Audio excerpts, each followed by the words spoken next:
Let's make the best falafel sandwich that you'll ever have. This was absolutely incredible. This is one of the most important parts of this whole recipe. You want to buy dried chickpeas and soak them overnight. I'm literally begging you to not use canned chickpeas. To ensure that they're ready to use, they should look puffed up and hydrated. Also, this water is no good, dump it out. Start off by adding the chickpeas in a food processor. To this, we're gonna add in some white onion. Heartburn is essential, but don't go overboard. To this, we're gonna add some baking powder, a very generous amount of salt. For our essential spices, we need cumin, which helps with the bloating. No, seriously, that was actually not a joke. To almost any chickpea recipe overseas, it's always paired with cumin. To this, we add a generous amount of coriander. Optionally, add turmeric for some nice color. And for a nice kick, my aunt's recipe calls for some chili powder. To make this perfect, we need some cornstarch, a splash of water to keep everything moving, and finally, a generous handful of cilantro. Now, all of this gets beautifully pulsed.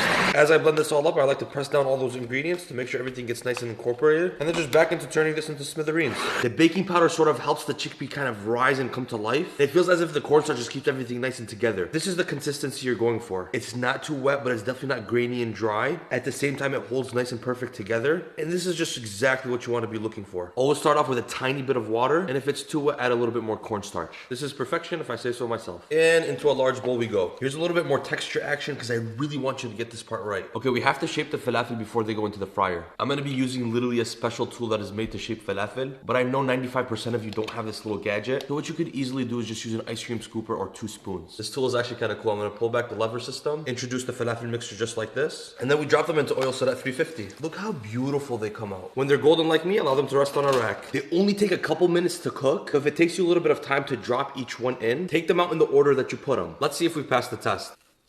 Oh, they hold perfectly together and they're nice and moist, and they're just beautifully crispy on the outside.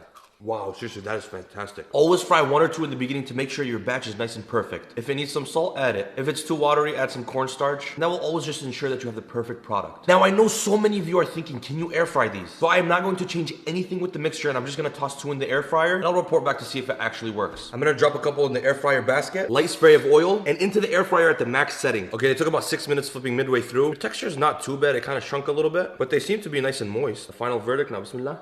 Okay, I'll give it a 7 or 8 out of 10 for air fried. It's actually pretty good. I just wish it was a little bit more fluffy, but the flavors and moistness is pretty good. The most important condiment for the sandwich is going to be our tahina sauce. This is whole milk yogurt, and this is my favorite brand. We're going to add tahina, which is sesame paste. I like to microplane a tiny bit of heartburn. Add a serious amount of lemon juice, hefty pinch of salt, and then mix. If it's too thick, add a splash of water because we do want it to be a sauce-like consistency. If I'm being honest, falafel are actually not that easy to make. In Syria, they are one of the cheapest street foods that you could get, but I still remember there's just select areas we used to get them from. So that's why I really want you to nail down the texture because it will differentiate a good and a bad sandwich. To assemble, I like to start with a thin warm pita. We're gonna grab our falafel, and I kind of just like to press them down into the sandwich. A couple Middle Eastern pickles. Usually do parsley, but I like cilantro. Pickled turnips are a game changer. Some shatta, tomatoes because we're healthy. And we finish with a couple mint leaves. And then we get generous with rotorator. I'm just gonna take some parchment and just wrap it up. And as always, now bismillah.